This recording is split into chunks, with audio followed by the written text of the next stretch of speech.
Hi everyone, मेरा नाम है ब्रजेश। आज हम सबके लिए बहुत ही खास दिन है क्योंकि हमारे साथ हैं आईटीबीएचयू के प्रोफेसर ए के झा सर, जो हमें पढ़ाए भी हैं और हमें बहुत कुछ सिखाए भी हैं। जो भी इनसे पढ़ा वो बहुत कायल हो गया। इनका पूरा नाम है अरुणकांत झा सर। हम लोग सर इसलिए लगा रहे हैं क्योंकि बिना सर लगाए तो बात हम लोग कर ही नहीं पाते अपने टीचर्स की। ये हमारा कल्चर रहा है। आज हम लोग बात करेंगे जो बच्चे प्रिपरेशन कर रहे हैं किसी भी कंपटीशन की, खासकर आईटी और नीट की, और जो सेलेक्ट हो गए हैं आईटी में पढ़ रहे हैं या गवर्नमेंट मेडिकल कॉलेजेस में पढ़ रहे हैं, एम्स में पढ़ रहे हैं, उनके लिए बहुत ही वैल्यूएबल ये वीडियो होने वाला है। तो आज हम लोग बात करेंगे झा सर से, ए के झा सर से, ताकि हम लोग अपने लाइफ में अपने आप को करेक्ट कर पाएं। मैं अपना एक्सपीरियंस भी साथ में शेयर करता रहूँगा छोटे छोटे पैकेट्स में। तो सर, सबसे पहले मैं आपका स्वागत करता हूं और शुक्रिया अदा करता हूं कि आपने व्यस्त समय से थोड़ा वक्त निकाला हमारे लिए और हमारे बच्चों के लिए, हमारे दर्शकों के लिए, हमारे श्रोताओं के लिए, ताकि उनको आपकी लाइफ से एक इनपुट मिले ताकि वो अपने आप को करेक्ट करें जहां जहां जरूरत हो। तो सर, आपका एक्सपीरियंस आईटी में कैसा था? धन्यवाद ब्रजेश जी। सबसे पहले तो मैं आपका धन्यवाद इस बात के लिए देना चाहता हूँ कि आपने बड़े सम्मान के साथ हमें इंट्रोड्यूस किया, हालांकि ये आपका बड़प्पन है। और मेरा ऐसा मानना है कि आप शिक्षा जगत से आप भी जुड़ गए, तो जहाँ तक मैं अपना योगदान जिस लेवल पर भी दे सकता हूँ, दे चाहता हूँ, मुझे हमेशा खुशी होती है। हम आपको शुभकामनाएं देते हैं और आज आपने ये प्रोग्राम मुझे बुलाया और ये प्रोग्राम शुरू किया, डेफिनेटली आप इसके लिए बधाई के पात्र हैं। मैं बता दूं कि सर का इंडस्ट्रियल एक्सपोजर, मतलब तमाम कंपनीज में, इंडस्ट्रीज में काम किए हैं आपने सर, आपने काम किया है और उसके बाद आईटीबीएचयू में पढ़ाए भी। तो इनका अपना अनुभव रहा है, जैसा ऑफ द रिकॉर्ड में बात करते हुए महसूस किया कि पढ़ाने में सर को बहुत मजा आया। तो सर, दोनों में क्या आपको फर्क लगता है, किसी कंपनी में, इंडस्ट्री में काम करना और बच्चों को पढ़ाने में? देखिए, अगर बड़ी फ्रेंकली मेरी अपनी राय आप पूछिएगा, हो सकता है वो मेरा मोटिवेशनल पॉइंट भी था कि जब आप किसी इंडस्ट्री में या किसी ऐसी जगह काम करते हैं, कई बार लगता है कि आप बस पैसा कमा रहे हैं, अपनी जीविका के लिए रह रहे हैं। आप शिफ्ट्स करते हैं, कभी किसी अगर लोगों से डील करना है तो कभी आपने किसी को चार्जशीट दे दी, किसी को एब्सेंट कर दिया या किसी के पैसे कटवा दिया कि लेट आए हो। एडमिनिस्ट्रेटिव वर्क ज़्यादा रहता है और टेक्नोलॉजिकल वर्क, क्योंकि ज़्यादातर टेक्नोलॉजी इस्टेब्लिश होती है जब तक कि कोई विशेष नई टेक्नोलॉजी पर कंपनी काम नहीं कर रही है, और उसके लिए R&D वगैरह है, तो एडमिनिस्ट्रेटिव चीज़ों में इन्वॉल्व रहते हैं। और यहाँ पर क्या होता है कि आप हमेशा rather every day you are learning something from the students also. Right. उनकी लाइफ स्टाइल को आप देखते हैं, आप बड़ा मोटिवेट होते हैं और कई बार हम लोग अपने आप को स्टूडेंट की तरह बिहेव करने लगते हैं, यंग फील करते हैं। ये एक बड़ा भारी बेनिफिट है और ऐसा फील होता है कि हम किसी परिवार के लिए हम कुछ काम कर रहे हैं, उनके बच्चे को एजुकेट कर रहे हैं, सोसाइटी को कुछ अपनी जीविका के सिवाय सोसाइटी को भी कुछ दे रहे हैं, पे बैक कर रहे हैं। ये एक बड़ा भारी सेटिस्फेक्शन फील होता है। राइट। और सबसे बड़ी चीज मैं आपको कहना चाहूंगा कि एक शिक्षक का हमेशा उद्देश्य ये रहता है, जैसे पेरेंट्स का होता है, फादर चाहता है कि मेरा बच्चा मुझसे आगे बढ़े, तो एक शिक्षक भी भीतर से यही चाहता है कि मेरा स्टूडेंट मुझसे आगे बढ़े। राइट। करियर में सर दो ही लोग हैं, एक पिता होता है, एक टीचर होता है। इसीलिए गुरु का नाम दिया गया है, ईश्वर गुरु भगवान ये चीज है। और टीचर ये चाहता है कि ये हमसे आगे बढ़े, और जिस दिन वो ऐसे प्रश्न करने लगता है इसके जवाब टीचर को भी ढूंढने पड़ते हैं, तो उसको भीतर से बड़ी खुशी होती है। हाँ जी सर, काफी शिक्षा का अल्टीमेट उद्देश्य शायद यही है कि बच्चा ऐसा तैयार हो जाए कि वो अपने क्वेश्चंस करने लगे आपसे और आगे बढ़े हो। राइट सर, ये आईटी, जो आईटी का पर्पस था जब हमारा देश आजाद हुआ, तो जो आईटी का पर्पस था कि इंफ्रास्ट्रक्चर हम लोग डेवलप करेंगे, रिसर्च करेंगे, R&D डिपार्टमेंट्स के तौर पे इसको देखा जा रहा था। बहुत सारे डैम्स बनाए हमने, टेक्नोलॉजिकल एडवांसमेंट बहुत सारे किए और पर्पस भी यही था, तो पूरा भी होता हुआ दिख रहा था। ये कैसे धीरे-धीरे शिफ्ट होता हुआ इस तरह से जाना जाने लगा कि जॉब खूब बड़ी-बड़ी मिलेगी। इतना बड़ा नाम आईटी का क्यों है देश दुनिया में, खासकर अपने देश में, जो पूरी का पूरा यूथ ही इस नज़रिए से देखता है कि आईटी में जाना मतलब जॉब पैकेज बड़ा-बड़ा। अब ये क्या डाउन किया गया है वो जो पर्पस था हमारा शुरुआत से लेकर? नहीं, ऐसी बात नहीं है। अगर आप इस चीज़ को गौर से देखें, किसी भी नेशन का जो है सोशियो इकोनॉमिक डेवलपमेंट उसके प्रोग्रेस को रिफ्लेक्ट करता है। राइट। और वेल्थ प्रोड्यूसिंग एक्टिविटीज जो होती है, मेजर टू ही है, agriculture and manufacturing industries. Right. और इसके लिए दोनों में अगर आप देखिए, इंजीनियरिंग एग्रीकल्चर में भी इन्वॉल्व है। हाँ। क्योंकि जब हम एडवांस में एग्रीकल्चर की बात करते हैं तो हमको मशीनरी चाहिए, ऑटोमेटेड मशीन्स चाहिए, ये सारी चीजें हमको चाहिए। और इसीलिए एग्रीकल्चर इंजीनियरिंग भी पढ़ाई जाती है। और इंजीनियरिंग एज सच तो खैर है ही, जिसमें कि हम तरह तरह के प्रोजेक्ट्स, तो इसकी इम्पोर्टेंस राइट इवन ब्रिटिशर्स ने समझी जिस समय ब्रिटिश रूल था यहाँ पर। राइट। और मैं ब्रिटिशर्स की इस बात में तारीफ करूंगा कि वो जानते थे कि वो यहाँ रूल करने आए, फिर भी उन्होंने कॉलेज लोगों के मैन पावर डेवलपमेंट भी किया। बहुत सारे डेवलपमेंट, इंफ्रास्ट्रक्चर डेवलपमेंट तो किया ही, साथ में मैन पावर उन्होंने इंजीनियरिंग कॉलेजेस खोले। राइट। रुड़की 1857 में खुला था, 47। राइट। रुड़की।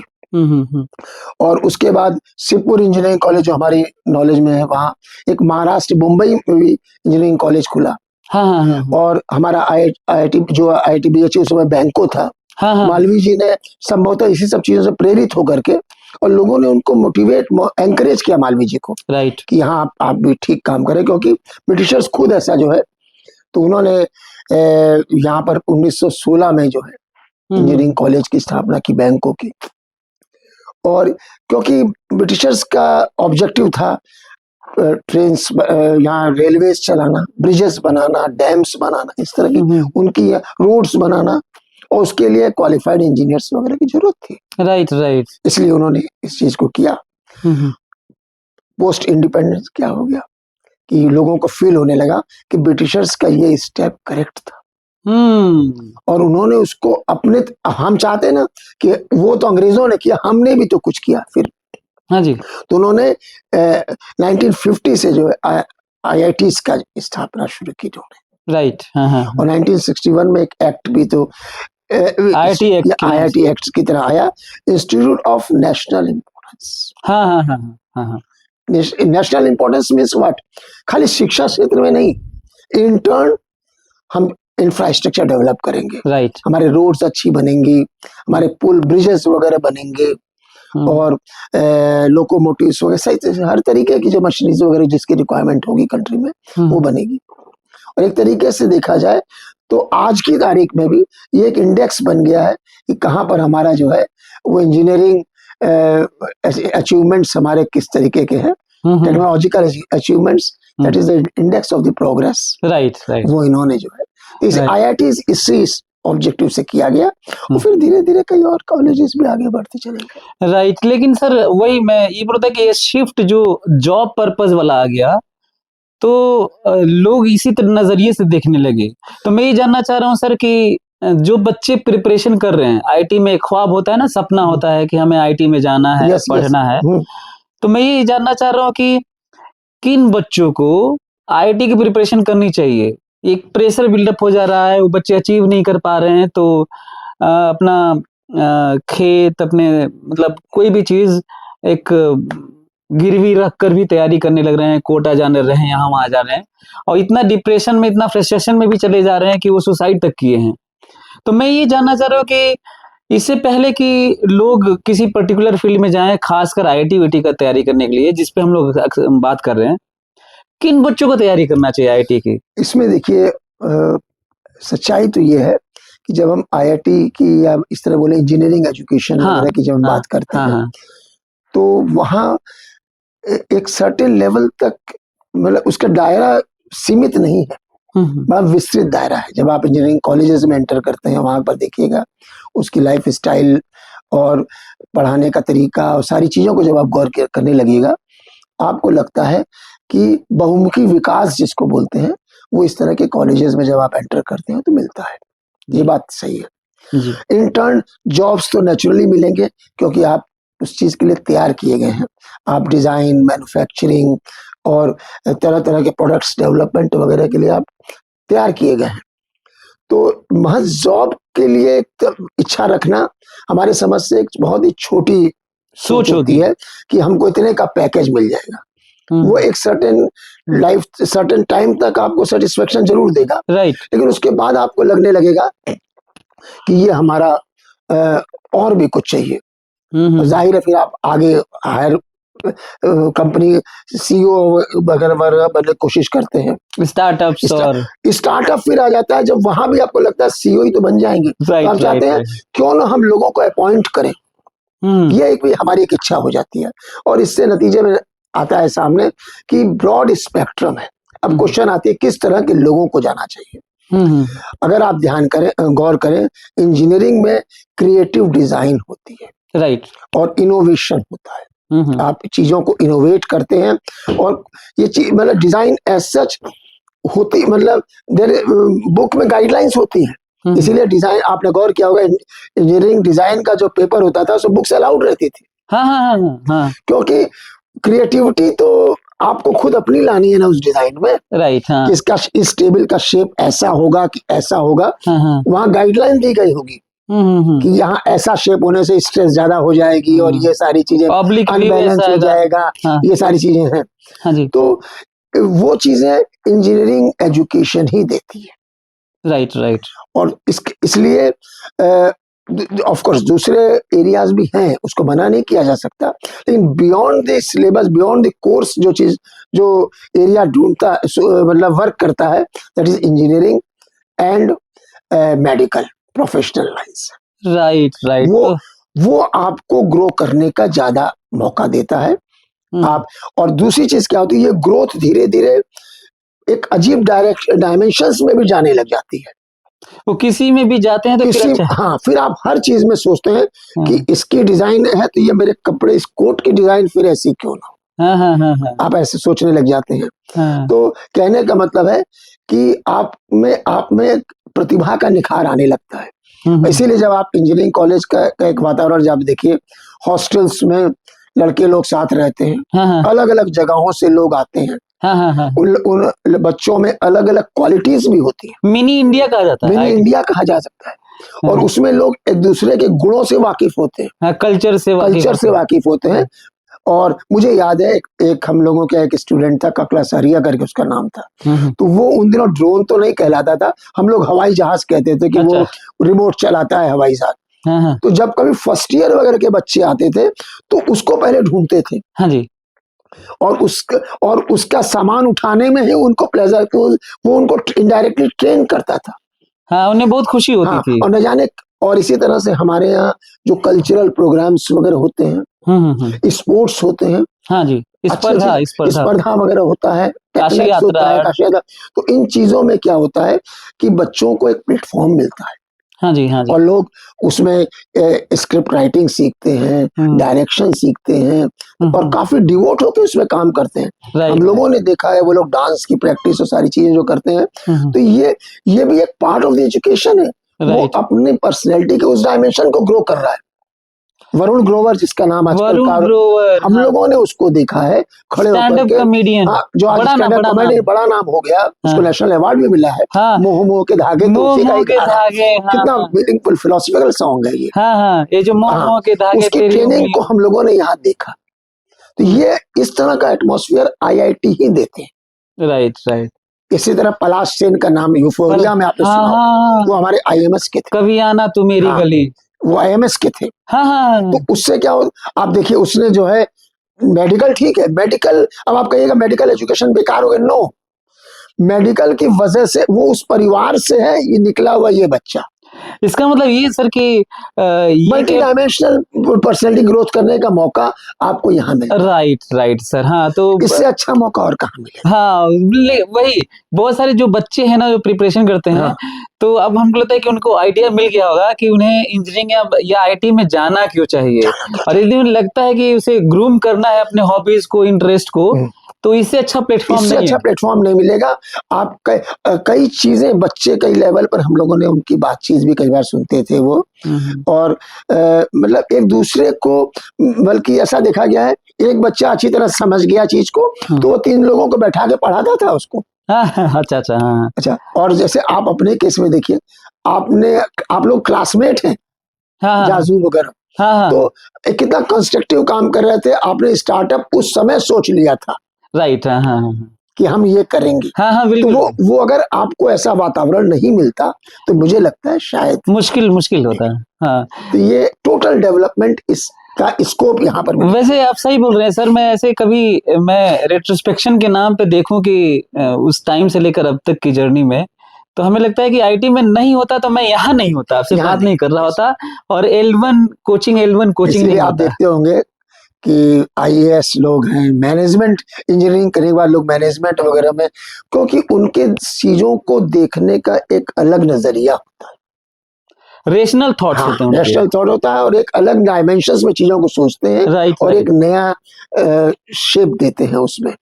हाँ तो हाँ इसलिए हमारा ये पर्सनल मानना है कि अगर हमें basic interest physics, chemistry, math जैसे सब्जेक्ट में है तो हमको इस लाइन में एक बार, कुछ जरूरी नहीं कि हम इंजीनियरिंग में सक्सेस ही हो जाएं, लेकिन अगर आप एक बार इस तरह की में अपने आप को ट्रेन करते हैं और किसी कॉलेज में आप जाते हैं, वो आपको हर तरीके से, एक तो जॉब, आपको एक अच्छी डिग्री, रेस्पेक्टफुल डिग्री स्टेबिलिटी, मिलती है, लाइफ में स्टेबिलिटी मिल सकती है, और नए डायमेंशंस में जो है हाँ आप उसमें वर्क करते हैं, ये चीज हो जाती है। तो सर एक और क्वेश्चन आता है जो मैं अभी आजकल के जूनियर से मिलता हूँ। मैं अक्सर आईटी बीएचयू में जाता हूँ, मैं यहीं का हूँ और यहीं पढ़ा, आपने पढ़ाया भी। तो मैं आपसे ये जानना चाह रहा हूँ, आपको ज्यादा आइडिया होगा कि अभी भी आप उन बच्चों से मिलते हैं, कुछ प्रोफेसर्स का मानना है, अलग अलग ओपिनियंस है लोगों के, आपका क्या मानना है? क्या क्वालिटी डाउन होती जा रही है धीरे धीरे बच्चों की, वो वाली हम लोग के टाइम वाले से, कि अच्छे की वैसे स्टैग्नेंट है देखिए, जो डाउन इस तो समय के बच्चे आ मैं रहे हैं? पर्सनली नहीं कहूंगा कि डाउन हो। हाँ इसके कई कारण हैं और कुछ सामने दिखते भी हैं और कुछ समझ में भी आते हैं। जितनी प्रिपरेशंस करके बच्चे आते हैं तो हम कहेंगे बेसिक कॉन्सेप्ट्स वगैरह में ये ज्यादा स्ट्रांग होते हैं जो बच्चे से, क्योंकि उन्होंने बड़ी रिगरस ट्रेनिंग इसके लिए, रिगरस लेबर के बाद वो यहाँ आए हैं। नहीं उनकी बात नहीं कर रहा हूँ सर, मैं ये कह रहा हूँ वो तो ऑब्वियसली रिगरस ट्रेनिंग, वो मैं ये कह रहा हूँ कि जो बच्चे हम लोग के टाइम में, जो हम लोग थे आप, और अब जो बच्चे आ रहे हैं, आप तो बहुत दिनों तक पढ़ाते रहे, तो अब जो आ रहे हैं तो वो डिग्रेड हुआ है उनका नॉलेज? नहीं, वही मैं कहना चाह रहा था कि समय के साथ हम उस समय को देखते हैं जिस समय न कंप्यूटर था, कंप्यूटर का कोई नाम ही नहीं जानता था, मोबाइल था। हाँ जी। आपने भी मोबाइल नहीं देखा। हाँ, नहीं। आपने जो है शायद पेजर भी नहीं देखा होगा। हाँ, पेजर नहीं देखा था। पेजर भी नहीं देखा होगा। आज इतने एमिनिटीज लोगों को मिल जाती है तो जाहिर है ग्रोथ उनकी, डेवलपमेंट उनका रिलेटिवली बेटर होता ही है वो। हम आज के बच्चों को, और आज के बच्चों में एक जो हम सबसे बड़ी चीज देखते हैं, करियर कॉन्शियस होते हैं। करियर कॉन्शियस होते हैं और वो इस बात को सोचते हैं कि किस लाइन में हम जाएं कि हम अपने आप को अच्छा शो कर सके। राइट ये डायरेक्शन उनके अंदर ये भी एक लस्ट होती है कि हम अच्छा पैसा कैसे कमाएंगे। हर चीजें वो हम लोग जॉब्स के लिए इतने ज्यादा सीरियस नहीं रहते थे, जहां मिल गई। लेकिन आजकल के बच्चे कई बार सोचते हैं हम उस जॉब को ड्रीम करते हैं, ये हमारा ड्रीम जॉब है, हमको जो है ये बात है। हाँ सर, तो अब थोड़ा, ये तो आईटी में बच्चे जो हैं उनकी बात हो गई। अब जो हम लोग के टाइम से जो बड़ा एक शिफ्ट आया है, चेंज आया है, वो देखने को मिल रहा है पिछले 10 महीनों में। सर बहुत दुख के साथ कहना पड़ रहा है कि पिछले 10 महीनों में कोटा में 40 बच्चों ने सुसाइड किया, प्रिपरेशन करने वाले। और वो रिकॉर्ड्स वाली बता रहा हूँ मैं, ऑफ द रिकॉर्ड, या और मतलब जो रिकॉर्ड्स नहीं है उनके तो और संख्या ज्यादा होगी शायद। और केवल कोटा शहर की बात कर रहा हूँ, पूरे अक्रॉस द कंट्री कुछ और भयावह डेटा होगा। लेकिन हम लोग के टाइम में ये नहीं था, जब हम लोग प्रिपरेशन किए थे। तो आप ये क्या ये बड़ा सा क्या शिफ्ट, क्या चेंज देखते हैं कि आज के दिन ऐसा हो गया? बल्कि मैं तो कहूंगा आपके टाइम में जो था, हमारे टाइम में वो भी नहीं था। तो कहने का मतलब कि हम लोगों ने अपना बचपन जिया है, और आज के जब हम अपने बच्चों को भी जब देखते हैं तो मुझे लगता है कि ये लोग वो बचपन नहीं जी रहे हैं जो इनको जीना चाहिए। ओवरऑल वो बड़ी लाइफ, हाँ ओवरऑल लाइफ उनको जो है वो शुरू से ही कंपटीशन वगैरह की बातें होने लग जाती हैं। 9वीं 10वीं तक पहुंचते पहुंचते उनको होता है कि अब कहीं इनको कुछ सेटल करवाओ, कहीं कोचिंग हो उनकी। मतलब हम ये एक सिनेरियो बन गया है इनका, आज का तो ये सिनेरियो हो ही गया। तो इसमें हमारा कहने का मतलब है कि ये बात डेफिनेटली नहीं है। हम लोगों के समय में एक अलग एटमॉस्फेयर था, आज के वक्त गुजरते वक्त के साथ अलग एटमॉस्फेयर हो रहा है, और बच्चे अकॉर्डिंगली अपने आप को ट्यून्ड भी कर लेते हैं। वो आज के हिसाब से चलेंगे, आप पुरानी चीजों को फिर से वापस उनके लिए नहीं ला सकते। लेकिन हम ये जरूर कहेंगे कि वो अपने भविष्य के लिए वर्कआउट करना जानते हैं, सीख गए हैं, सीख गए हैं, और वो जानते हैं कि हमको किस, और अपने इंटरेस्ट को भी समझते हैं। अब आपने कोटा वाली बात जो बीच में उठाई, कई बार क्या होता है कुछ बच्चों पर कुछ पारिवारिक प्रेशर होता है, कुछ सोशल प्रेशर होता है कि नालायक हो, तुमको भी देना चाहिए, उसको देखो बगल वाला आ गया है, या चाचा का लड़का आ गया है, तुमको। हर बच्चा एक जैसा नहीं हो सकता। जैसे हम कहते हैं कि हम जो टेस्ट लेते हैं वो हर मछली की अपनी क्वालिटी होती है, मंकी की अलग क्वालिटी होती है, और हॉर्स की अलग, और सबको दौड़ाते रखते एक ही लाइन में है। हाँ, ये मुश्किल है, ये बड़ा तो मुश्किल हो जाती है, उसी से जज करना कैसे। और जबकि आप इंडिविजुअली, तो वही तो मैं चाहता हूं कि अगर ऐसा बच्चे को आईआईटी जैसा एक्सपोजर मिलता है तो वो अपने डायरेक्शन को सर्च कर लेता है, और हम उसमें निकल जाएंगे। ये बात हो जाती है। तो सर उससे बचा कैसे जाए, मतलब क्या उससे मतलब बचा ये जाए, इससे अच्छा सेकेंडली क्या होता है, हम आपस के फ्रेंड्स में भी एक तरीके का प्रेशर आता है। तो बचने का तरीका ये होता है, बच्चे को ये हमेशा टीच करना चाहिए कि तुम अपनी क्षमता का सब बेस्ट प्रदर्शन करो जो तुम कर सकते हो, और माँ बाप को भी, या जो अगर हम जो टीचर्स उनको टीच कर रहे हैं, वो अगर उनकी प्रतिभा को स्मेल करते हैं तो उसको उस डायरेक्शन में इंकरेज करें। राइट। आइसोलेशन अच्छी चीज नहीं है कोचिंग में। जब हम वो करते हैं कि आपने बच्चे को भेज दिया और किराए का कोई कमरा दे दिया, अब वो बेचारा कई बार अपने मतलब सोचने लगता है कि इतना मेरे परिवार ने इतना खेत गिरवी रखा है, ये किया है, और अगर मैं नहीं आया तो क्या हो जाएगा।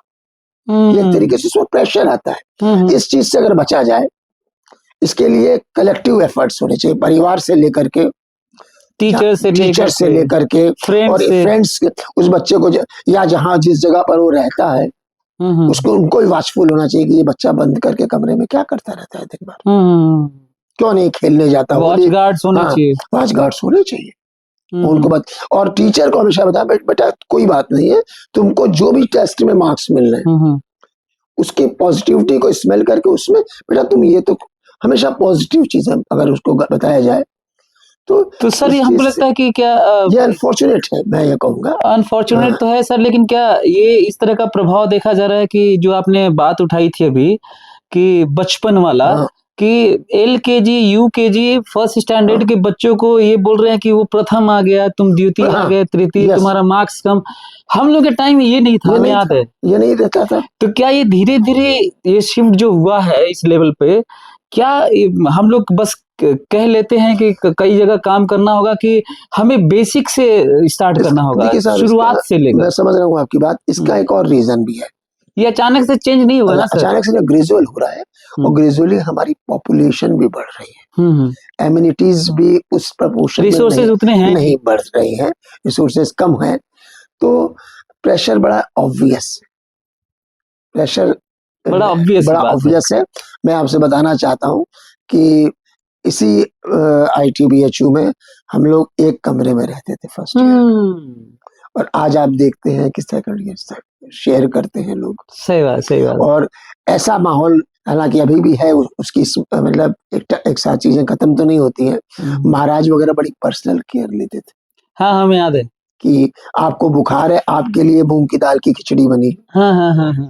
तो ये इस तरह के इंजीनियरिंग कॉलेज वगैरह ही में का एक माहौल होता है। तो हमारा कहने का मतलब ये है कि बच्चों को शुरू से टीच करना चाहिए, पेरेंट्स को भी, कि हम आइसोलेटेड मत रहो। कोई प्रॉब्लम है अपने फ्रेंड से, वो हर हर आदमी सिकंदर नहीं बनता। सही बात। हाँ, कोई कोई किसी का, जैसे फॉर एग्जांपल हम आपसे लेंगे, सचिन तेंदुलकर 10वीं पास नहीं कर सके, सही बात। लेकिन वो कहां से कहां पहुंच गए। तो वो तो आपका अपना जज्बा होना चाहिए। जब हम ये इंडक्ट कर देते हैं कि तुमको यही करना है, वो कर रहा है, प्रॉब्लम आ जाती है, हमारे पर भी आ जाएगी अगर हम शायद उस पोजीशन में रहे। और तुम जो कर रहे हो ठीक कर रहे हो, और उसकी क्वालिटीज को सर्च करके उधर उसको मोटिवेट करिए। सर, इसमें बहुत ज्यादा योगदान शायद पेपर के भी माने जाते हैं, खासकर आईटी वाला जो ख्वाब देखते हैं। पेपर इतना कठिन बनाया जाता है, तो सभी लोगों की क्यूरियोसिटी है, सभी लोगों की जानने की, बच्चों की, जो कोचिंग में टीचर्स पढ़ाते हैं वो भी, क्योंकि वो भी कभी स्टूडेंट रहे होते हैं, तो सभी ये जानना चाहते हैं कि पेपर बनाता कौन है या कठिन। जेई एडवांस का पेपर, जेई मेन का तो ठीक भी है, मतलब वो थोड़ा, हाँ, ये जेई एडवांस का इतना खतरनाक पेपर कौन बनाता है? नहीं, देखिए, आप जो बनाने वाली बात बोल रहे हैं, बनता तो इसी दुनिया में यही कहीं होगा, इसमें से दुराय तो नहीं है कि, लेकिन सबसे बड़ी बात ये हो जाती है कि कठिन और सरल की तो बात ये होती है, जो चीज हम कर पाए वो सरल हो गई। सर, आपने बनाया कभी पेपर? नहीं, ऐसा इस तरह का हमको नहीं लगता कि मैं इसका अप्रोप्रिएट आंसर आपको दे पाऊंगा। नहीं, कॉन्फिडेंशियल है सर, ठीक है, ओके। लेकिन हाँ, ये बात जरूर होती है कि इस तरह के इंस्टीट्यूशंस को कांटेक्ट तो किया ही जाएगा, क्योंकि जैसे फॉर एग्जांपल यूपीएससी वगैरह के भी पेपर बनते हैं, राइट, हाँ हाँ, है ना? तो इस तरह के पेपर से, या बनाने वाला कोई तो आदमी ही होगा, कोई टीचर, प्रोफेशनली लोग रहते होंगे, लेकिन साथ में मैं ये भी बताना चाहता हूँ, टोटल चीजें बड़ी कॉन्फिडेंशियल होती है। हाँ। और फर्ज कीजिए, मान लीजिए आपने बनाया, तो आपको ये पता नहीं है आपका ये क्वेश्चन किस साल अपीयर होगा पेपर में, अच्छा, और अपीयर होगा भी कि नहीं ये भी आप श्योर नहीं। अच्छा, मतलब क्वेश्चंस के रिजर्वायर होते हैं और उसमें से हम पिक करते हैं। आपको सिर्फ क्वेश्चन बैंक में डाल देना होता है। क्योंकि हम लोगों की, जब आपने इतनी बात छेड़ी है तो मैं बताऊं, हम लोगों की नॉलेज में कुछ लोग बोलते थे कि हम लोग गए थे, जरा एक मीटिंग थी इस चीज की थी, बस खत्म। इससे ज्यादा वो लोग भी नहीं शेयर करते। अच्छा। और मेरी समझ से बच्चों को इस पर ज्यादा गंभीरता से नहीं लेना चाहिए कि कौन बनाता है। आखिर करते हैं तो उन्हीं बच्चों में से कुछ है ना, तो इसलिए एक उस पर जाना चाहिए। प्रिपरेशंस को जितना हम स्ट्रॉन्ग कर सके बेटर होगा। सर, एक और चीज है कि कहते हैं प्रेरणा स्रोत एक बोलते हैं, जैसे कहीं ना कहीं किसी को स्ट्राइक करता है कि हमें ये बनना है, हमें यूपीएससी, कहीं पे ऑफिसर को देखता है कि उसके कंट्रोल में पूरा जिला है, वो पूरा कंट्रोल करता है, तो कहीं ना कहीं से इंस्पिरेशन मिलता है।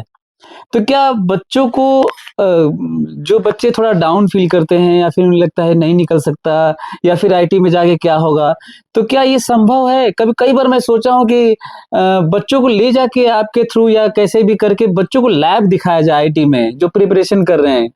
हालांकि सबको तो बड़ा मुश्किल है, लेकिन जो क्यूरियस हैं बच्चे, क्या ये संभव है कि हम उन बच्चों को लेके जाऊं और आईटी बीएचयू में आए, किसी आईटी में जाके उनको लैब दिखाया जाए, देखो भाई, यही वो मशीनें हैं जिनके तुम इर्द गिर्द रहोगे सिलेक्शन के बाद, और ये है कैंपस, ये है यहाँ पे जीने वाले बच्चे, थोड़ा देख लो, और इंस्पिरेशन लेना है ले लो, और नहीं तुम्हें रिपल्सन है तो इसको छोड़ दो, ताकि तुम बाद में ये मत करना हम कहाँ आ गए, और चाहे नहीं मिलेगा तो हम जा नहीं पाए। तो क्या ये पॉसिबल है कि बच्चों को लाया जाए? आपने बड़ा अच्छा एक पॉइंट उठाया है, और मेरा ऐसा मानना है कि ये बहुत जरूरी है। ओके, ये बहुत जरूरी है। जरूरी इस सेंस में, जैसे मान लीजिए, इसको छोड़िए इंजीनियरिंग एजुकेशन की बात, अभी हम लोग इस स्टूडियो में बैठे हैं, और मान लीजिए मेरा इंटरेस्ट फोटोग्राफी और इस तरह की चीजों में है, राइट। तो अगर मुझे मौका मिलता है कि इस तरह के कैसे लोग शूट्स करते हैं और कैसे सारी चीजें करते हैं, तो डेफिनेटली मुझे इंस्पायरेशन मिलेगी, ताकि क्लैरिटी आए अच्छे क्लैरिटी से आएगी कि और भाई मुझे समझ ये में आएगा कि ये भी एक ऐसा काम है जिसमें कि एक की लोगों की अपनी इम्पोर्टेंस है, उनका अपना योगदान है।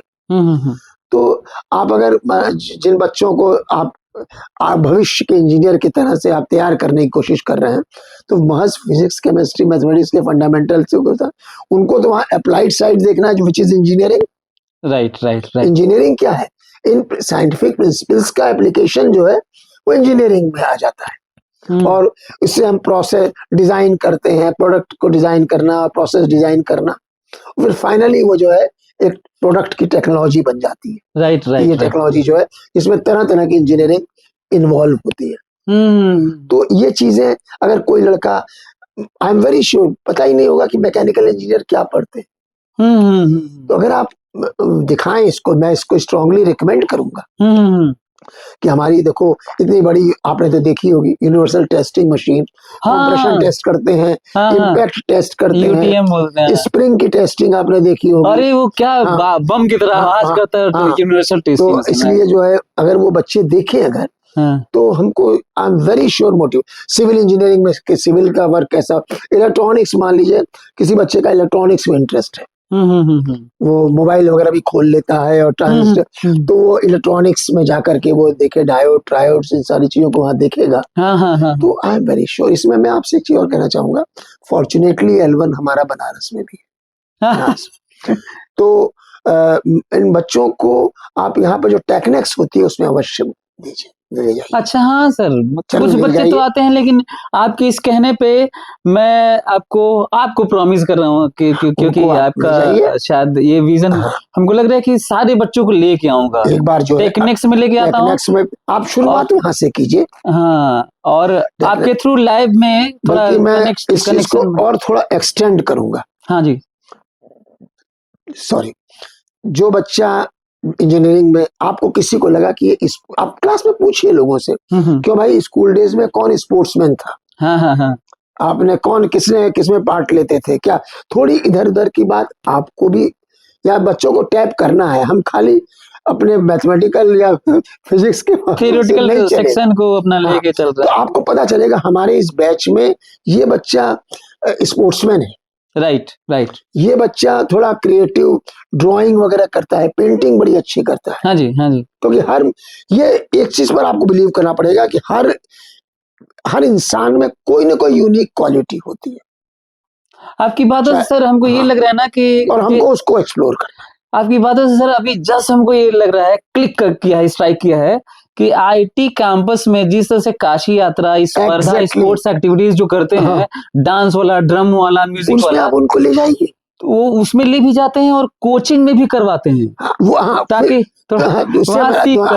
एक तो उनका मूड फ्रेश होगा, राइट, हाँ, और दूसरे उनको लगेगा I can also do this. आप देखिए हमारे फिल्म इंडस्ट्री में कितने, जितेंद्र कुमार एक है, जो इसमें जीतू भैया, वो आप खड़गपुर के ग्रेजुएट है, और वो कौन सा एक सीरियल आता है ना इसमें, पंचायत बड़ा सक्सेसफुल चल रहा है, बहुत बढ़िया, क्या एक्टिंग किया उन्होंने, बहुत शानदार। कोटा फैक्ट्री, पंकज त्रिपाठी भी आपको, पंकज त्रिपाठी, अच्छा, शंकर महादेव जो म्यूजिक, कंप्यूटर इंजीनियर, हाँ राइट राइट। अच्छा, उनकी ये कहानी कल ही मैं केबीसी में उनको सुन रहा था, मुझे बड़ा अच्छा भी लगा वो सुन करके, और मैंने उस समय सोचा भी कि अगर मौका लगेगा तो मैं एग्जाम्पल दूंगा।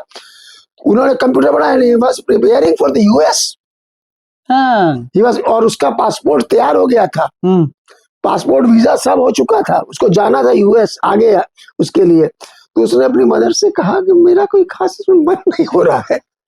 तो बोला तुम क्या करोगे? तो बोला कि नहीं, मैं वो जॉब छोड़ दूंगा, मैं म्यूजिक, गाना गाऊंगा। क्या बात है? तो बोले तुम पागल हो रहे हो? बोले हाँ, मैं जो भी है मैं करूंगा यही काम, क्योंकि मेरा दिल इसको एंजॉय करता है। मैं आपसे बताना चाहता हूँ, मेरा बैकग्राउंड ये रांची का है। मैं जानता हूँ किस डोरंडा के किस ग्राउंड में धोनी प्रैक्टिस करते होंगे, ऑर्डिनरी सा ग्राउंड है, राइट राइट, और एक बहुत बड़ा सपना, एक बहुत बड़ा क्रिकेटर वहां पैदा हो रहा था, एक बहुत बड़ा कैप्टन, बहुत अच्छा इंसान वहां पैदा हो रहा था। तो जिसके अंदर लड़क, और उसने क्या किया, जिस नौकरी के लिए लोग न जाने कितने पापड़ बेलते हैं, टीटीआई की, उसको उसने खड़गपुर के प्लेटफॉर्म से छोड़ दी। क्या बात है। उसने कहा राइट राइट, ये चीज होती। शंकर महादेवन पे सर हमें याद आ रहा है कि इतने मतलब उनका सरगम जो अंडरस्टैंडिंग है वॉइस क्वालिटी की और सिंगिंग की और आलाप की, वो अमेजिंग है। पंकज त्रिपाठी, हाँ, कहाँ से कहाँ, वो भी ही इज आल्सो। हम इन चीज को गौर करते हैं कि कौन इस तरह के प्रोफेशनल्स है। उनको आप देखिए एक अलग, एक यूनिक उनकी सोच ही अलग होती है। भी सर एक टाइटल सॉन्ग दिल चाहता है का एक है ना, कि दिल चाहता है, तो वो उनको ट्यून नहीं मिल रहा था। तो बताते हैं कि मैं बहुत बहुत मेहनत किया, कुछ नहीं समझ में आया, तो एक बार अपने टीम के साथ कहे चलो चलते हैं हिल स्टेशन की तरफ घूमने। और रास्ते में उनकी पता नहीं कहीं से आवाज है, डिंग डिंग डिंग डिंग, तो दिल चाहता है, कैच करता है। हाँ, तो क्रिएटिव पर्सन ना वो कभी भी किसी खाके में बंद रह के वो जी नहीं सकता, क्रिएटिव जी नहीं सकता। मुश्किल। आप देखिएगा, आप अपने उसमें भी प्रोफेशनल लाइफ में देखिएगा कि कई ऐसे बच्चे आज आप देखते हो बड़ी अच्छी पोजीशंस पे पहुंच गए हैं, जो कि रियली मीडियोकर थे क्लास में। और अगर आप बुरा ना माने तो मैं भी कहूंगा क्लास में आप मीडियोकर ही थे, लेकिन यहाँ आप टॉप बॉस हो गए। सही बात है, तो आदमी ऐसे ही होता है ना, टॉप बॉस है। तो ये चीज होती है। हम लोगों को इस बात से बच्चों के प्रति स्नेह भी है और सम्मान भी है। सर मैं आपसे बल्कि मैं अपने नॉवेल में लिखा भी हूँ आपको, और मैं बता दूं कि सर ने 3 किताबें लिखी हैं। मैं अपने किताब में जो सबसे ज्यादा पूछा जा रहा है कि एके झा सर कौन है जो तुम्हें प्रोजेक्ट में आगे बढ़ा दिया, तो सर मैं बताऊं 1 महीने से लोग प्रिपरेशन कर रहे थे प्रोजेक्ट की, और मैं 1 दिन में प्रिपेयर किया, और साइन करवाना होता है 2-3 हफ्ते पहले। और जब दोस्तों ने मुझे बताया कि साइन करके फॉरवर्ड करवाना है, और कल प्रेजेंटेशन है प्रोजेक्ट का, और आज तक हमारा अभी कुछ पता नहीं था। मैं अपने दोस्तों से पूछा गया कि अब तुम्हारा कुछ नहीं होगा, तुम्हारा लगेगा ईयर बैक, अब तुम्हारा कुछ नहीं होने वाला है। एक मेरे दोस्त ने बोला कि देखो अब साइन केवल एक ही व्यक्ति कर सकता है ITBHU में, या तो एके झा सर कर सकते हैं, नहीं तो अब कोई नहीं करेगा, तुम्हारा उद्धार नहीं होगा। हमें याद है आज प्रेजेंटेशन है, आज के सुबह मैं आपके घर पे गया था, और आप पता नहीं थोड़ा फ्रेश व्रेश हो रहे निकले बेमन से, और मैंने आपको बताया, पहले से दोस्त बता रखे थे कि थोड़ा बहाना बनाना कि जॉन्डिस हो गया था, कुछ अपना झूठ झपाट बोलना, तो अब तो मजबूरी में बोलना ही पड़ा। लेकिन जो आपने साइन किया और फिर मैं बहुत खुश होके गया और प्रेजेंटेशन दिया, तो तब हमको लगा ना, उसी समय 3 इडियट्स मूवी आई थी, हमको लगा ना कि रियली मैं जो उसमें भी दिखाया है ना कि एक सुसाइड कर लेता है, तो एक आप जैसे टीचर का, प्रोफेसर का थोड़ा सा हाथ रख देना या थोड़ा सा आगे बढ़ा देना, पता नहीं क्यों कभी-कभी लोग नहीं भी करते हैं, तो वो मैं मुझे जीवन भर भूलता नहीं है जो आपने साइन किया था।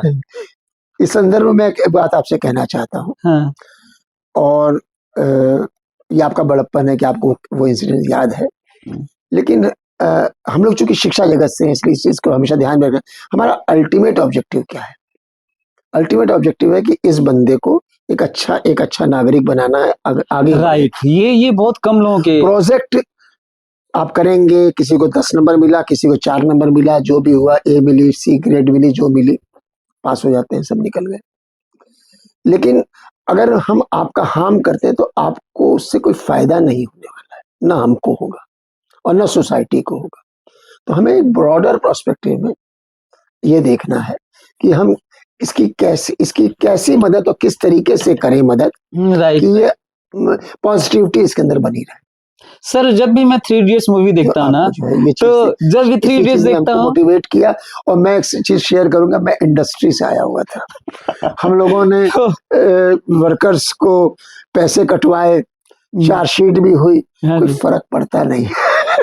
हाँ, लेकिन सर जब आप स्नेह से उनसे बात करते हैं तो बड़ा बढ़िया वो कस के आपके लिए काम करते हैं, और ये चीजें होती है। संभवतः यही चीज थी, और इसको मैं तो यही कहूंगा, आप भी कुछ ऐसा ही बच्चों के प्रति एटीट्यूड मैं तो करता हूँ सर, आप ही से सीख के करता हूँ मैं, और काम मतलब सब आप मतलब बच्चे तराश रहे हैं, यहाँ पर हीरे तराश रहे हैं।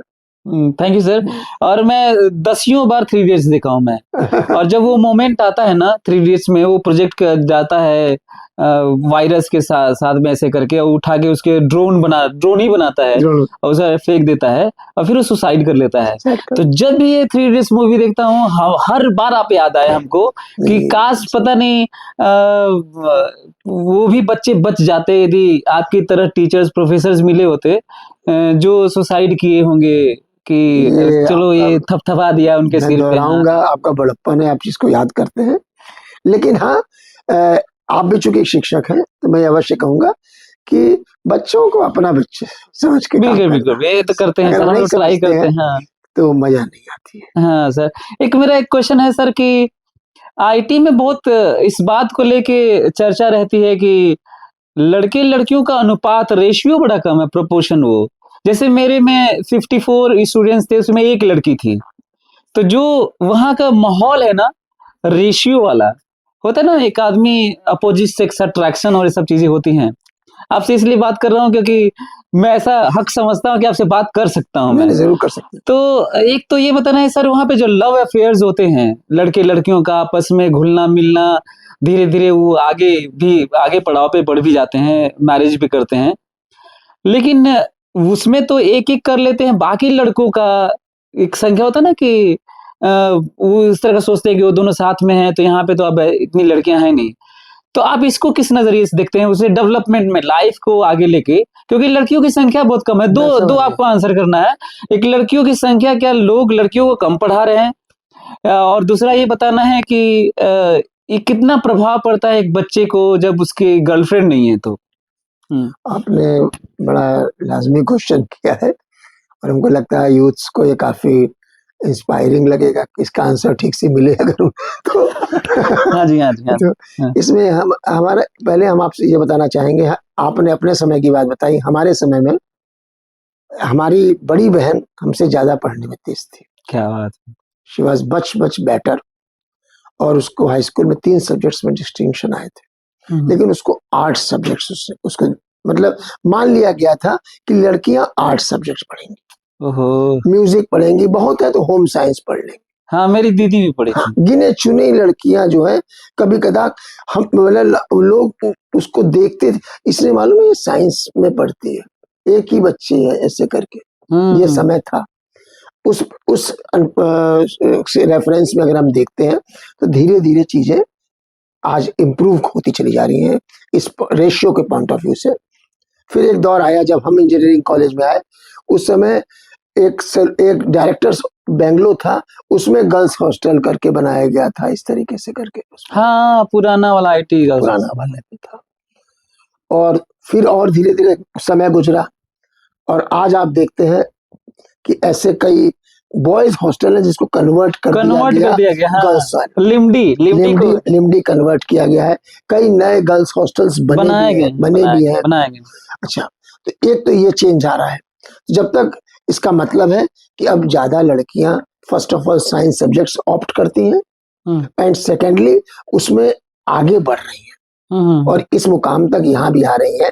मेडिकल में कई चली जाती हैं। इंजीनियरिंग के पहले मेडिकल माना जाता था, लेडी डॉक्टर करके आगे बढ़ जाएगी, और इंजीनियरिंग प्रोफेशन को वो कॉन्सेप्ट था ही नहीं जब तक ये कंप्यूटर्स वगैरह नहीं आए और इलेक्ट्रॉनिक्स ज्यादा डेवलप नहीं हुई। अदरवाइज जैसे मैकेनिकल का मतलब हथौड़ा है इंजीनियरिंग, माइनिंग में तो बहुत दिनों तक नहीं रखा गया, माइनिंग में जाती है। तो अब क्या होने लगा, जब से एक सॉफ्टवेयर वगैरह और डिजिटल टेक्नोलॉजी ग्रो की है तो ज्यादा इनफ्लो हो रहा है। राइट। धीरे धीरे जिस आप देखें जो हॉस्टल अलग अलग बढ़ रहे हैं, तो ये धीरे धीरे। अच्छा, अब सेकंड चीज आप जो बात बोलते हैं कि लोगों का मिक्सिंग वगैरह, जब धीरे धीरे इस तरह की चीजें आएंगी, लोग आपस में एक दूसरे को समझें। हाँ, यह सेकंड एक चीज और इसमें सप्लीमेंट करेंगे जो पिछली बात में, कि लड़कियों के आउटलुक्स भी चेंज हो रहे हैं। राइट। हाँ हाँ हाँ, वो अपने डिसीजंस खुद लेती है कि हम ये सब्जेक्ट पढ़ेंगे, और पेरेंट्स अब धीरे धीरे समझ भी रहे हैं। हाँ, हम ये सब्जेक्ट पढ़ेंगे, और हम ये सब्जेक्ट पढ़ेंगे से बात वहां तक चली जाती है, हम इससे शादी करेंगे। अब धीरे धीरे इम्प्रूव हो रहा है, हम ये चीजें यहाँ तक आ जाती हैं। और कई बार और इसमें लोग इसको डिस्करेज नहीं कर रहे, और हम कहेंगे जो एक जातिवाद वगैरह का जो वो है कीड़ा, बैरियर है, कि बैरियर। कीड़ा जो है समाज में, हाँ, वो इसी से नाश होगा ये और हो टूट भी रहा है, रहा हो टूट भी रहा रहा है, है टूट रहा है, टूट और रहा टूट रहा है। है। हाँ, इसमें इन युवाओं का इस तरीके से बहुत बड़ा योगदान है। राइट। तो जब लोग साथ काम कर रहे हैं साथ, तो लोगों में अंडरस्टैंडिंग बन जाती है। व्हाट इज हार्म कि अगर कोई अच्छा फ्रेंड बन गया, क्या हुआ, वो एक उनकी अपनी पर्सनल लाइफ है, वो लोग अपने, उनका अधिकार है एज ए ह्यूमन बीइंग कि वो अपनी तरीके से जिए इसमें। अब रही बात किसी की गर्लफ्रेंड बनी, किसी की नहीं बनी, उसको अपने आप में रिव्यू करना है कि मेरी संख्या नहीं है सर हाँ, ना। तो फिर लोग चले जाते हैं, हम लोग सुनते हैं दूसरे कॉलेज में जाते हैं और वो अपने अपने एवेन्यूज ढूंढते हैं।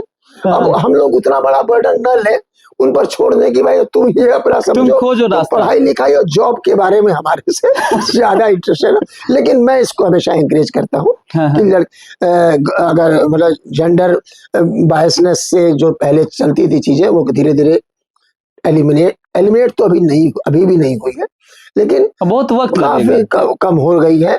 लेकिन बनारस में आ रहे हैं। तो आप क्या बताते हैं कि कोचिंग का ब्रांड नेम से किसी का उद्धार होगा, किसी इंडिविजुअल स्टूडेंट का? क्या देख के एडमिशन लेना चाहिए, चाहे वो मेरी कोचिंग L1 हो, चाहे किसी भी इंस्टीट्यूट में? तो ये जो आ रहे हैं इनके दिमाग में है कि बनारस चलते हैं, बनारस चलते हैं, सभी आगे बनारस। अभी इस बार आए हैं सब। तो आप क्या बोलते हैं, स्टूडेंट जो सुन रहे हैं, चाहे पेरेंट्स सुन रहे हैं, आखिर वो कौन से पॉइंट्स हैं जिनको देख के एक होता है उनको जाना चाहिए? जैसे आपने कहा ना कि क्लासरूम टीचिंग और उसमें जाना है, ज्वाइन करना है, तो ठीक है, ब्रांड नेम एक्चुअली उनके अपने बिजनेस की बन गई है, हाँ, उनके बिजनेस की बन गई है और उसको वो कैश करते हैं राइट, अलग अलग जगहों पर, ताकि उनका बिजनेस और एक्सपेंड हो। लोगों को वहाँ सुसाइड की वजह से कई लोग जो बच्चों को नहीं भेज पाते हैं, वो अब बनारस भेजेंगे, राइट, राइट, इस तरह की बात होती है। हम्म, तो इसको देखते हुए अब ये देखा गया है कि अगर मेरे समझ से कि अ, कौन सा कोचिंग है वो ज्यादा मैटर नहीं करता, बल्कि हमारा अपना हम कहाँ कंफर्ट फील करते हैं, राइट, राइट, हमको कहाँ लगता है कि हम टीचर से प्रश्न भी कर सकते हैं। ये ज्यादा ऐसा तो नहीं है कि हम एक भीड़ में पढ़ रहे हैं और हम खोए हुए हैं, हाँ, हाँ, हाँ, ऐसा। और वो टीचर हमारे लिए आफ्टर द क्लास अवेलेबल है कि नहीं, इन चीजों को ज्यादा देखना होगा, सही बात, बजाय इसके कि आपने किसी एक में भी ले ली ये आपने एडमिशन और आप उसमें भीड़ में खो गए, आपकी अपनी प्रॉब्लम सुनने वाला आपको लगता ही नहीं है कि कोई है वहां पर। तो इससे अच्छा होगा आप एक ऐसे संस्थान में जाइए जिसमें कि लोग आपको आइडेंटिफाई कर सके, टीचर धीरे धीरे आपको समझे कि नहीं, इस बच्चे को अगर थोड़ी मदद की जाए तो इससे भी कुछ निकल सकता है। राइट, तो वहाँ राइट, आपको, और जिसमें आपको लगे कि फला टीचर इस कोचिंग में है, ये बड़ा अच्छा पढ़ाते हैं, हमको फलाना दोस्त ने पिछले साल जो आया था उसने बताया, तो हमारे समझ से बेटर अच्छा आपने सर जो मैं अक्सर बोलता हूँ, आपने और अच्छे से इसको क्लैरिफाई कर दिया। मैं ऐसे ही बोलता हूँ खासकर अपने लिए कि मैं ऐसे थोड़ा इगोइस्ट साउंड करता हूँ, लेकिन मैं बोलता हूँ कि मैं एक ऐसा डायरेक्टर हूँ जहाँ पे हर स्टूडेंट को एक्सेस है कि वो आए, पूछ ले, डिस्कस करे। तो आपने वही बात और थोड़ा ब्रॉडर सेंस में हमारी कह दिया। टीचर की एक्सेसिबिलिटी बहुत जरूरी होती है कि वो आपकी सब चीजें सुने, कोई पर्सनल प्रॉब्लम है वो भी सुने। सर आपने एथिकल और एथिक्स और मोरल वैल्यूज को लेकर जो आपने किताबें लिखी हैं, 3 आप एक खुद लेखक हैं, बहुत शानदार लेखक हैं। मैंने किताबें आपकी सारी पढ़ी हैं और मैं तो कहूँगा कि सभी को पढ़ना चाहिए। मैंने कई कहानियाँ सर की, सब रियली में सच पे आधारित कहानियाँ हैं। तो मैं पढ़ के बहुत इमोशनल हो गया, रोया भी था मैं 1-2 कहानियों में। सर मैं आपसे ये जानना चाह रहा हूँ कि आईआईटी की प्रिपरेशन और नीट की प्रिपरेशन वाला जो एक बड़ा हाइप क्रिएट किया गया है, बच्चे तैयारी करते हैं बहुत प्रेशर में रह के, उनके लिए नैतिकता कितना जरूरी है? एथिक्स मोरल वैल्यूज को बनाए रखना और साथ में जीना और प्रिपरेशन करना कितना जरूरी है?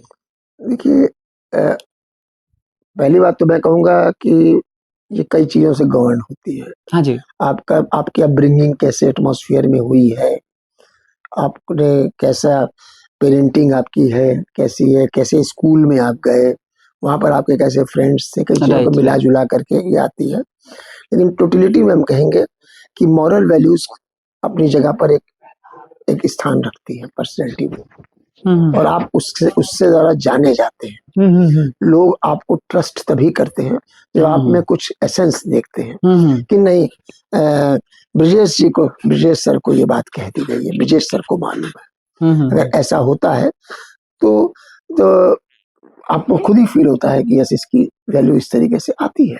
तो हमारे कहने का मतलब हर किसी को जहां तक हो सके अपनी लाइफ में मॉरल वैल्यूज को फॉलो करना चाहिए। मॉरल वैल्यूज आपको चीप होने से बचाएगी सोसाइटी में। राइट। वरना आप पढ़े लिखे भी हो गए, सब कुछ हो गए, लेकिन आप में पता चलता है इसमें कोई मॉरल वैल्यू है ही नहीं। राइट।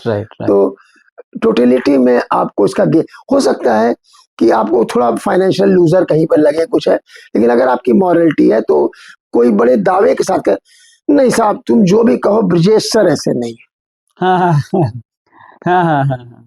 या एके झा ऐसा नहीं करेगा। हाँ। आखिर आपने कहा ना कि एके झा मना कर देंगे तो नहीं होगा, क्योंकि दूसरे कलीग्स जानते थे कि जो शॉर्टकट लगाएगा उसमें मीटिंग में उठा तो देगा ही बात।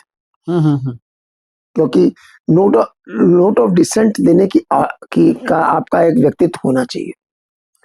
यसमैन जो है वो आप अगर खास तौर से आजकल मतलब क्या बोले नहीं कि यसमैनशिप बहुत ज्यादा लॉन्ग टर्म पे नहीं करती। सही बात है। चाहे आप किसी जगह स्पीकर को देखिए या किसी का भी चेयर पर देखिए, हम अगर जब तक ये नहीं बोलेंगे सर ये चीज तो थोड़ी गलत है, हमारे कहने का तरीका मॉडेस्ट होना चाहिए, डिसिप्लिन्ड होना चाहिए, लेकिन हमारे अंदर नोट ऑफ डिसेंट तो होना ही चाहिए ना। सही बात है, बिल्कुल सही बात। अदरवाइज वो आपकी पर्सनैलिटी को किल कर देती है। कई बार तो लोग लास्ट में ऐसा भी कहते हैं, अरे यार उसकी छोड़ो, हम उसको बता देंगे, बना ले। You will take it granted। Yes, एक मीटिंग वो ऐसे ही करके बोलेगा छोड़ो उसको, वो किसका उसका करना, मैं साइन करवा दूंगा, तुम रखो इसको। ये चीज सर एक मेरा क्वेश्चन है, जो इसलिए मॉरल वैल्यू अगर आपकी है तो आपका एक अपना व्यक्तित्व रहेगा, और ले दे के है क्या लाइफ में, व्यक्तित्व ही तो है, और क्या रखा गया है, बोलिए। और हाँ सर मेरा एक क्वेश्चन है, जो हर बार आप कहते हैं एक क्वेश्चन है, अगला नेक्स्ट है मेरा एक और क्वेश्चन है, एक और सर थोड़ा लाइटर नोट में मतलब हाँ। तो एक और मेरा क्वेश्चन है सर कि आईटी में बहुत हाई पैकेज की जॉब लगती है, क्या कारण है कि बाकी इंस्टीट्यूट में ऐसा नहीं होता, आईटी में जैसे अभी आईटी बीएचयू में जहां आपने हमको पढ़ाया, जहां से मैं पढ़ा, इस समय सबकी जॉब लग चुकी है और हाईएस्ट पैकेज गया है 1.65 करोड़, जो अभी मैं इनपुट लिया हूँ, मतलब 165 लाख। तो क्या डिस्क्रिमिनेशन नहीं है कि कुछ बच्चों को पढ़ने के बाद जॉब नहीं लग रही है, बेचारा सफर कर रहा है कि क्या करें? आईटी में इतने बड़े बड़े पैकेज की जॉब लगती है, ये दो क्वेश्चन है मेरा, क्या ये डिस्क्रिमिनेशन है, और दूसरा ये है कि क्यों लगती है? नहीं देखिए, दोनों बताना है आपको। मैं समझ गया बात। पहली बात तो है आईटी की ब्रांड नेम है। अच्छा, हाँ। ब्रांड की कॉस्ट अपनी एक अलग होती है, कॉस्ट ऑफ द ब्रांड होती है, कपड़ों में भी आती है, सारे में हर चीजों में, फूड में भी आती है। हाँ। तो वो पहली बात तो ये है। दूसरी चीज है, कोई जो ऑफर कर रहा है, आज मोस्टली जॉब्स जैसे प्राइवेट होते हैं, राइट, 97% वो जानता है कि मैं इसको एक पैकेज दे रहा हूँ, इसके अगेंस्ट में मुझे भी एक पैकेज मिल रहा है, जिसमें बच्चे में एक इनोवेटिव वो है और एक जुनून है काम करने का, he has got the proven records, right. तो वो सोचता है ये एक तरीके का हम इसमें इन्वेस्ट कर रहे हैं, instead of hiring 2-3 persons, I am investing only 1 person। Right. और उसको अगर हम इसका 50% भी दे देंगे इसको, तो हमको इससे काफी कुछ निकलने वाला है। And he is not only A bookworm, किताबी कीड़ा नहीं, क्रिएटिव पर्सन, ये क्रिएटिव पर्सन है। इसकी अपनी एक सोच है, एक इंडिविजुअल व्यक्तित्व है।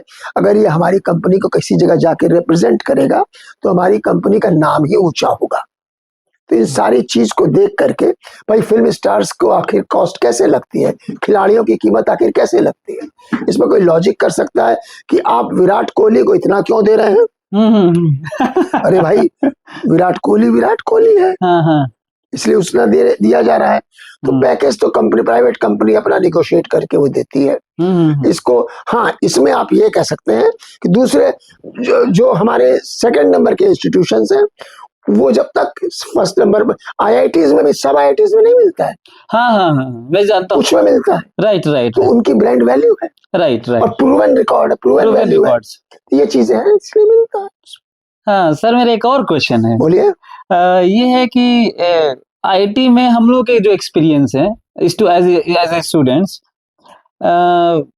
कुछ तो प्रोफेसर्स बहुत अच्छे थे जिनसे बहुत कुछ सीखने को मिला, उसका रिजल्ट है कि मैं पढ़ा रहा हूँ। अच्छा, लेकिन कुछ बहुत बुरे भी होते हैं, ऐसा क्यों होते हैं? मतलब जिनके कारण, मतलब ऐसा लगता है कि कई बार मैंने सुना कि इनके कारण बच्चे ने सुसाइड भी किया है। तो इतने बुरे कैसे होते हैं सर? बड़ा थोड़ा कठिन क्वेश्चन कर रहा हूं। नहीं, कठिन क्वेश्चन नहीं, मैं भी इसको बड़ी कैंडिडेटली जवाब दूंगा, ऐसी बात नहीं है। हाँ हाँ, देखिए, वो मिस्टर एक्स, प्रोफेसर एक्स है, प्रोफेसर वाई है, जो भी है, वो भी अपने प्रोफेशन में, ये पर्सन टू पर्सन डिपेंड करता है कि हमारा कौन कितना अपने जॉब में डिवोटेड है, इन्वॉल्व है, इंटरेस्टेड है। कोई नहीं भी हो सकता है। लेकिन सर इतना नहीं कि बच्चे सुसाइड कर लें। वो अभी इसके पहले मैंने आपको मॉरल वैल्यूज वाली बात बताई थी। तो हमको ये सोचना होगा कि अगर हम एक टीचर हैं तो हमको इस तरीके का व्यवहार रखना चाहिए बच्चों के साथ, जिससे हमारी एक अपनी, हमारा जो जजमेंट हो, हमारी पढ़ाई से हो, हमारे व्यवहार से हो, ताकि हम एग्जाम्पलरी बने इनके आगे। राइट। तो ये तो इंडिविजुअल्स पर टोटली डिपेंड करता है। कहना नहीं चाहिए हर जगह पर L1 जैसे ही डायरेक्टर हो जाएंगे।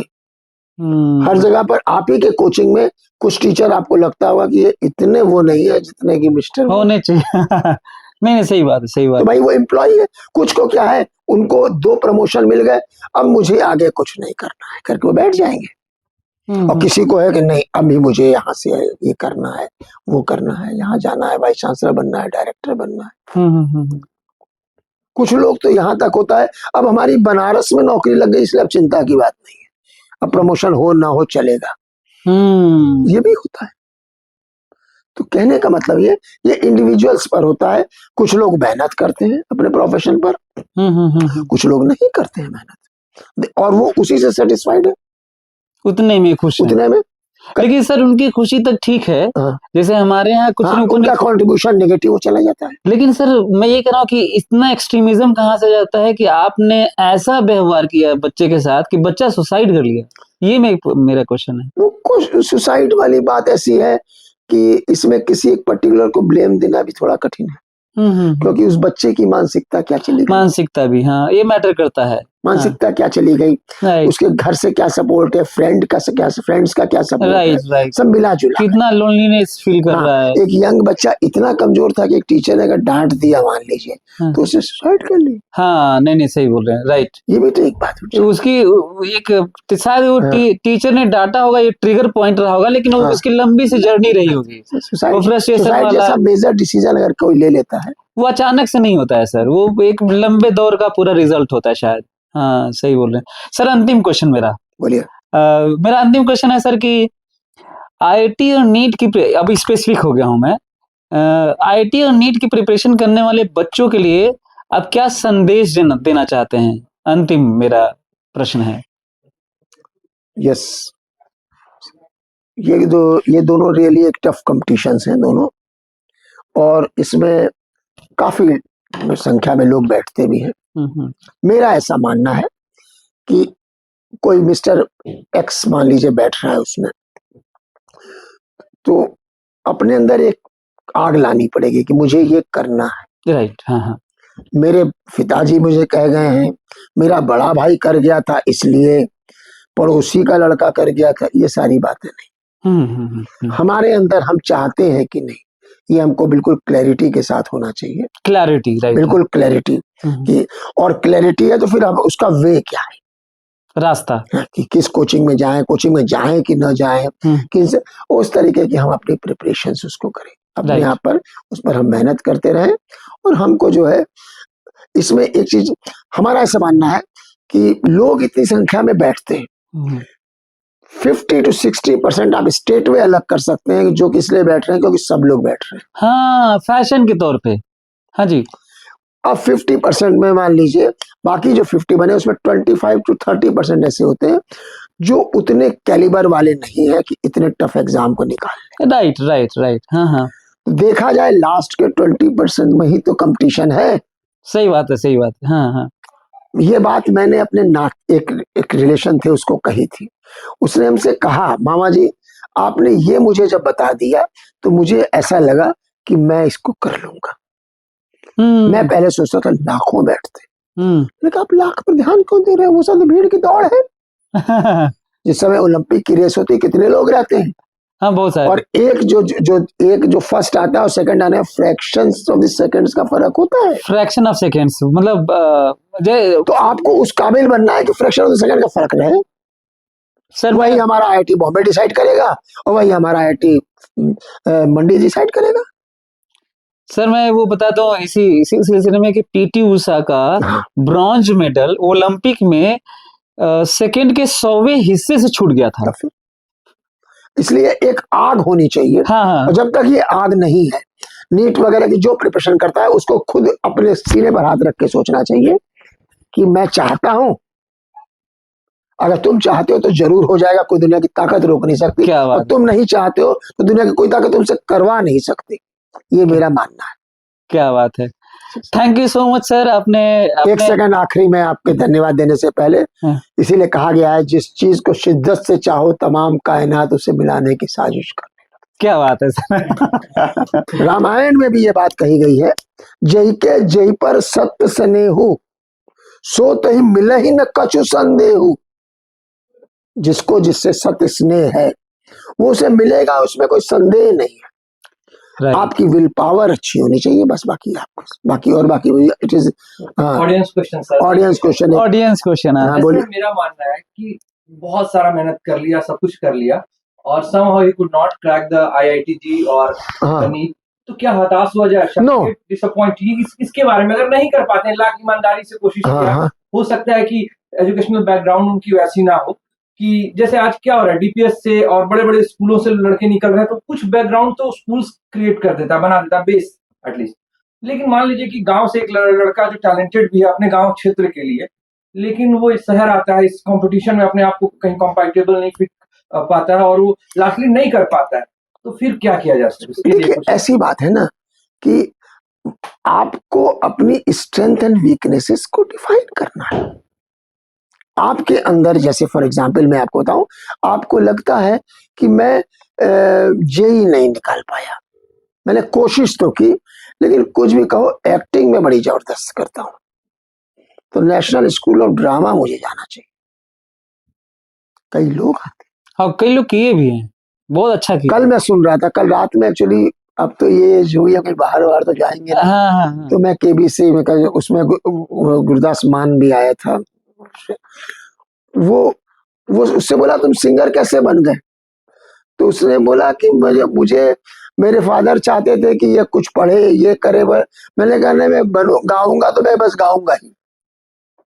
तो उसने जो है गाने का पकड़ लिया, और जिस समय उसने गाने का, आप दूर क्यों जाते हैं, Amitabh Bachchan was doing a job in Calcutta, mechanical engineering या कुछ ऐसी, इन्होंने डिप्लोमा कुछ ऐसा ही कुछ किया हुआ है, and he was in that job.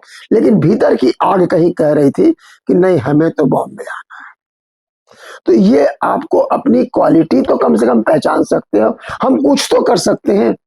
और अगर एक आपके अंदर ये जज्बा है कि मैं जो करूंगा वो दिल से करूंगा और परफेक्ट करूंगा, उसमें सेकंड नंबर नहीं आऊंगा, देखिए आप कहां से कहां पहुंच जाएंगे। लोग सलाम करेंगे, आप सलाम करेंगे।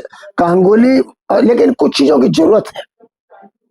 गांगुली वाज नहीं, Kambli was the better player than Sachin, लेकिन सचिन में एक डिसिप्लिन थी भीतर से, तो सक्सेस मिलने के बावजूद भी कामली वो नहीं बन पाया जो सचिन में। सही बात। तो आपके अंदर एक जज्बा अगर है, आप एक मिनट के लिए सोचिए, ये भी नहीं कर सकता जो कुछ भी है, मैं अपने पिताजी के, ठीक है, ठेले वाला ही काम देखता हूँ, फल वाला। तो आपके अंदर एक है कि मेरी दुकान फल की ऐसी होगी कि शहर में दूसरी नहीं होगी। क्या बात जहां अगर ये भी जज्बा नहीं है तो फिर आप कैसे करिएगा? खाली उस समय जज्बा दिखाइएगा कि शादी करूंगा तो इसी से करूंगा।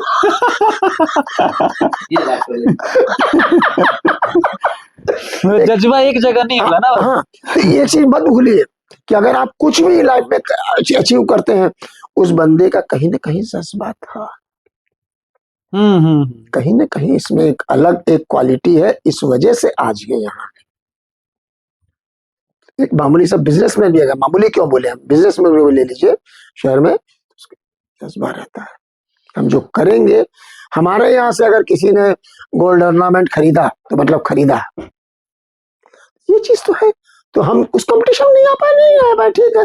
हमको सेकंड चीज हम क्या है, आखिर हम इतने नालायक हैं कि हम कुछ भी नहीं कर सकते, ये चीज तो आती है ना। तो ये फीलिंग आप ट्राई कीजिए, देखिए जरूर होगा। Thank you so much sir, अपने व्यस्त समय से आप हम लोगों को टाइम दिया। मैं एक रिटायर्ड प्रोफेसर हूँ, तो इसलिए मुझे इस तरह के जब मौके आते हैं, और खासतौर से आपकी जगह से जब आते हैं, तो मैं भीतर से बाग हो जाता हूँ, ये सोचकर कि आज अपने बेटे से मिलेंगे और हमारा जो भी हम आपके लिए कंट्रीब्यूट करते हैं, हमको संतोष मिलता है।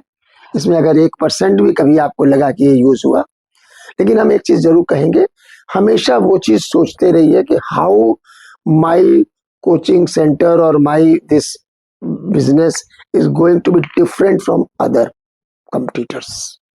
Right, we are trying the same sir. आप जब तक अपने आप को कहीं अलग नहीं दिखाइएगा, ये हर किसी का होता है। सही बात है सर, और आपके गाइडेंस में हम लोग करते भी रहे हैं और आगे भी करेंगे। जो आपने बात की छेड़ी है वहां दिखाने विखाने वाली, उसको शेप दीजिए, इसके पहले कि कहीं और आगे बात बढ़े। आप बच्चों को टेक्निक्स वगैरह और काशी यात्रा, इन सब में स्पर्धा में ले जाइए, स्पर्धा में लेके आएंगे सर, बिल्कुल। देखो कैसे बास्केटबॉल खेल रहा है, कैसे वो कर रहा है, तो आपके अंदर, और कब आपके अंदर का गुण कीड़ा काट जाएगा ना, आपको पता नहीं। सही बात है कि अरे ये बॉल तो मैं भी डाल सकता हूँ, चलिए बास्केटबॉल में आ गए आप। कुछ तो गुण जरूर आप में है, कुछ नहीं है। जैसा मुझे ऐसा लगता है, हो सकता है कि आपके यहाँ बिजनेस कोई होता हो, तो मेरा बिजनेस को एक्सपोर्ट में ले जाऊंगा। राइट। तो ये चीज होती है। तो सर, हमको इस नोट पे खत्म करते हैं, और हमें बहुत खुशी है कि सर आए और आपने यहाँ पे इतना वक्त निकाला हमारे लिए। और जो हमारे श्रोता हैं, जो ऑडियंस है, जो दर्शक हैं, वो हमें लगता है कि उनको काफी कुछ इनपुट के तौर पे मिला होगा। खासकर स्टूडेंट्स को, पेरेंट्स को बहुत कुछ मिला होगा कि कैसे पेरेंटिंग करनी चाहिए। लास्ट में मैं यही कहूंगा कि सर, यदि आप इसी तरह से आशीर्वाद बनाए रहे और आप अलग अलग टॉपिक पे हम लोग बातचीत करते रहे, तो शायद दुनिया बदला जा सकता है। तो डिजिटल वर्ल्ड का शायद यही बेस्ट यूज है कि हम लोग अपने बातचीत को लोगों तक पहुंचाएं। और आप जैसे इतने लर्नेड पर्सन को, जो इतने एक्सपीरियंस है अलग अलग फील्ड में, तो वो लोगों तक पहुंचनी चाहिए बात। तो मैं फिर से एक बार शुक्रिया अदा करना चाहता हूं आपका कि आपने आए यहाँ पर, आप आए और हमसे बातचीत की। Thank you. इसके पहले मैं खत्म करूं, आपकी बात तो हो गई, मैं आपको इस बात के लिए धन्यवाद देता हूं कि आप मेरे एक ऐसे स्टूडेंट हैं जो इस समय तक हमको आप याद करते हैं, अलग अलग ओकेजन्स में, अलग अलग तरीके से, और आप अच्छा कर रहे हैं। दिल से आशीर्वाद देता हूं कि आप और अच्छा करें। Thank you sir. और आगे बढ़ें। Thank you. और हम लोग किसी भी काम, अगर हम आपके काम नहीं आएंगे तो हम किस काम आएंगे, ये भी तो एक प्रश्न उठता है। इसलिए धन्यवाद। Thank you sir. I wish all the best. Thank you sir.